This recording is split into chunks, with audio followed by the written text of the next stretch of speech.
Hi. Hey, So, how have you been preparing for the Norseman? Norseman is it's Ironman distance, so you got to do the work, but it's got its specific challenges. You do the obvious triathlon training, run, swim, bike, but you've got to be prepared for the extremes. Cold water. Yeah, it could be down, it can get down to 12, but it looks like it's going to be 15. And for some people talking here, that's really cold for them. What I've been doing is just getting used to cold water. It doesn't change the physiology that much, but it stops you from shivering and it stops you from getting all the blood down, to your core. Once you're used to it, you can actually sort of naturally get power, you get heating in your limbs, and it's that type of thing that I've been doing is preparing for what could happen on the day, particularly for the swimming. Bike, it's 180 kilometers, and 100 kilometers is a long way any day of the week. But there's a lot of elevation. Get on the bike, you go up to 1,200 meters in the first 30.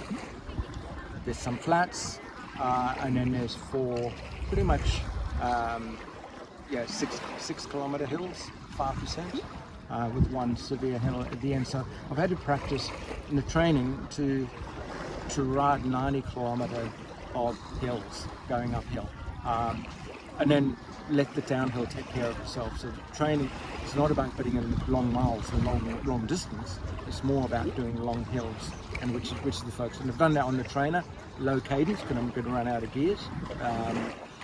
And then, just keeping that momentum over the hills and just roll on the downhills.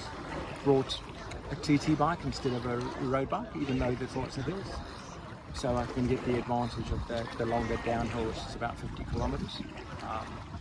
And then, sit up and just enjoy the uphills. So I've really trained for 90 kilometers hard riding and 90 kilometers of downhills. So a little bit different to Ironman. That's all generally flat and you're under the power all day.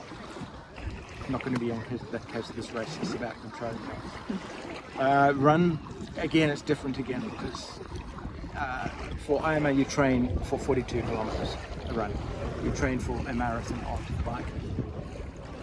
With this, it's 25 kilometers of flat, and then it goes uphill 1,700 meters in 17 kilometers.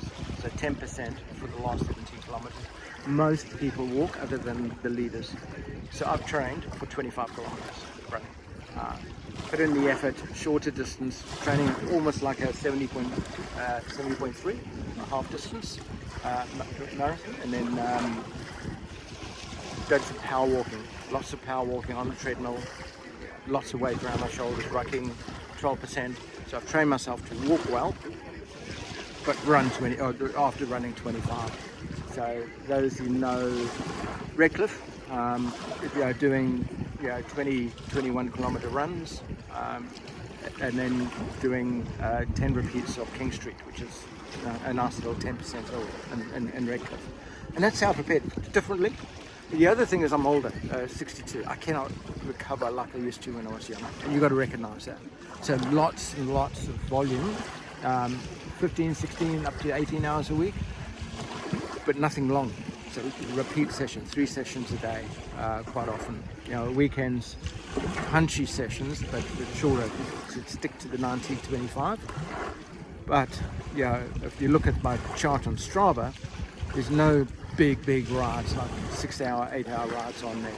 Maximum I think was 5 hours, but you'll see lots and lots of repeats. Getting in 25 to 30 sessions a week. High turnover, but it means lots of recovery in between and really controlling it. And then when I do feel tired and fatigued, take a couple of days, 2 days off, so you get back to training rather than forcing the volume and making sure you're turning up all the time according to the plan, using intuition, make sure I recover, train hard, make sure I recover, train hard. And that's, so differently, very different to Ironman training, but you still got to do the work. It's all. It's been a good solid 6 months of chipping away, slow improvements, but getting there. But we'll see if it works out in the day. Who knows?